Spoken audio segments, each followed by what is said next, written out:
欢迎来到星星频道，请点击订阅并关注，获取最新资讯。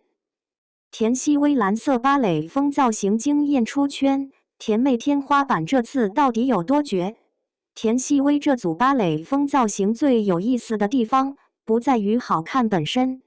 而在于她几乎把内娱女明星那套熟练的发亮的人设机器原样摆在了台面上。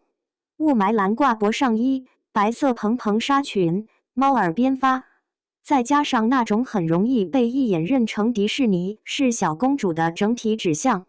组合出来的效果并不复杂，却很精准。它不是在讲一件衣服有多贵，也不是在证明一个造型有多新，而是在继续巩固一个早就被市场和观众共同认领的标签：甜、灵、轻、无攻击性。很多人以为这是明星营业时顺手发的一组美照，实际上更像一套经过反复校准的视觉语言。先把人物底色摸清，再把色系、发型、妆感、姿态一层层往上叠，最后得到一个几乎不用解释就能被认出来的形象。这种做法在娱乐圈里太常见了，常见到已经不像技巧，更像流水线。只不过这条流水线生产的不是衣服，而是可以被传播、被转发、被记住的人格外壳。田曦薇的甜妹感之所以能持续被放大，恰恰说明她的外形和既有观众认知之间已经形成了一种稳定的互相喂养关系。团队知道什么最容易出圈，平台知道什么最容易被算法推送，粉丝知道什么最适合拿来安利。最后就会出现一种很熟悉的循环，越是甜的东西越容易被贴上安全、友好、适合大众消费的标签，越是这种标签，越容易被不断复制，直到连差异都被抹平。问题也就在这里，当甜妹、公主感、芭蕾风这些词一次次出现在女明星身上，她们表面上是在夸气质，实际上也在默默划定边界。你可以可爱，可以柔软，可以像从童话里走出来，但最好不要太锋利，不要太复杂，不要太有压迫感，因为那些东西在商业上常常意味着更高的不确定性，而娱乐工业最怕的偏偏就是不确定。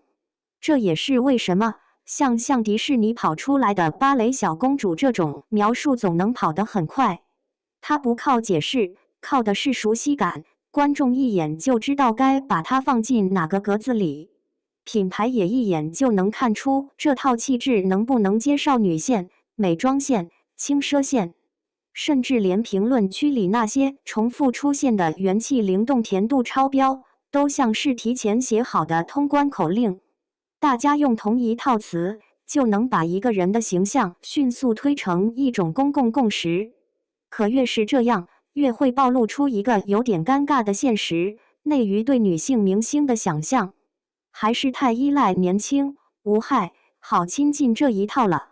芭蕾风本来可以很克制、很有线条，也可以很冷，但到了娱乐传播里，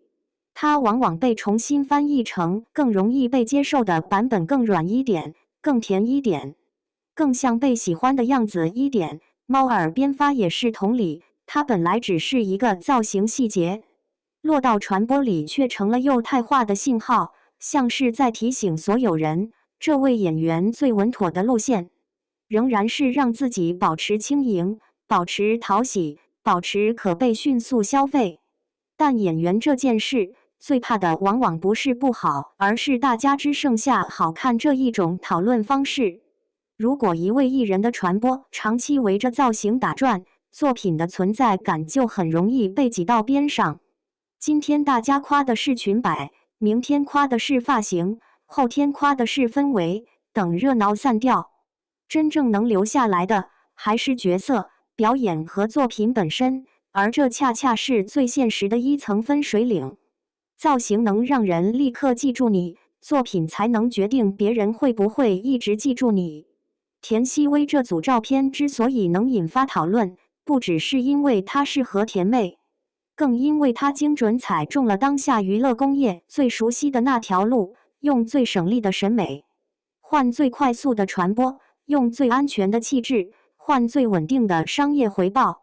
只是这条路走得越顺，越容易让人忘了，真正稀缺的从来不是一张漂亮图，